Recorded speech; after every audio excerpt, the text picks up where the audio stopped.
21শে ফেব্রুয়ারিতে কি হয়েছিল? 21 ফেব্রুয়ারিতে আপনি কি আমাকে বলতে পারবেন স্বরবর্ণ কয়টা আর ব্যঞ্জনবর্ণ কয়টা? স্বরবর্ণ হচ্ছে বাংলা এমন একটি ভাষা যে ভাষায় কথা বলার জন্য বুকের তাজা রক্ত ঢেলে দিতে হয়েছিল। আজ 21শে ফেব্রুয়ারি আমরা রয়েছি শহীদ মিনারের বেদিতে। 1952 সালে বুকের রক্ত তো আমরা দিয়েছি এবং বাংলা ভাষায় কথাও বলছি। আমরা কি আসলেই বাংলা ধারণ করতে পেরেছি? সেটাই জানার চেষ্টা করবো আজকে। আপু, ইউনেস্কো হচ্ছে আমাদের এই 21শে ফেব্রুয়ারিকে বাংলা ভাষাকে আন্তর্জাতিক মাতৃভাষা দিবস হিসেবে স্বীকৃতি দিয়েছে। এটা ঠিক কত সালে দিয়েছে? বলতে পারবো না। 1952 1952 সালে স্বীকৃতি দিয়েছে। এটা হচ্ছে 1900 কত সাল জানি 1975 সম্ভবত। আসলে আমি সাক্ষাৎকারের জন্য প্রস্তুত নই। 1998। 2000 সালে। এটা তো ঠিক খেয়াল নাই। 2000 সালে অনেকগুলো দেশ একসাথে আন্তর্জাতিক মাতৃভাষা দিবস পালন করেছে। কতগুলো দেশ? 196 সম্ভবত।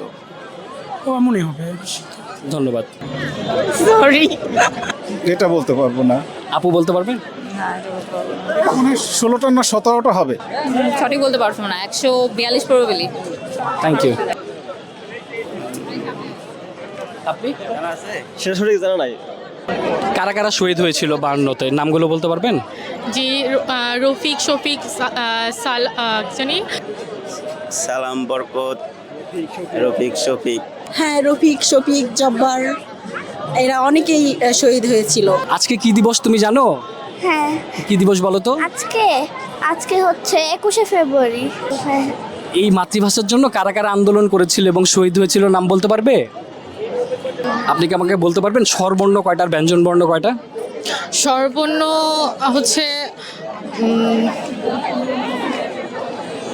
11টি। কথা বলেছি আমাদের বাংলাদেশি মানুষের সাথে, বাংলা ভাষাভাষী মানুষের সাথে। প্রশ্ন করেছিলাম, খুবই সাধারণ প্রশ্ন, ইউনেস্কো কবে আন্তর্জাতিক মাতৃভাষা দিবস হিসেবে বাংলাকে স্বীকৃতি দিয়েছে? এটা হচ্ছে 1999 সালে। এবং আমরা প্রশ্ন করেছিলাম 2000 সালে কতগুলো দেশ একসাথে আন্তর্জাতিক মাতৃভাষা দিবস পালন করে। ভাবছি আসলেই কি আমরা বাংলাকে ধারণ করতে পেরেছি? প্রশ্ন আপনাদের কাছেই রইল।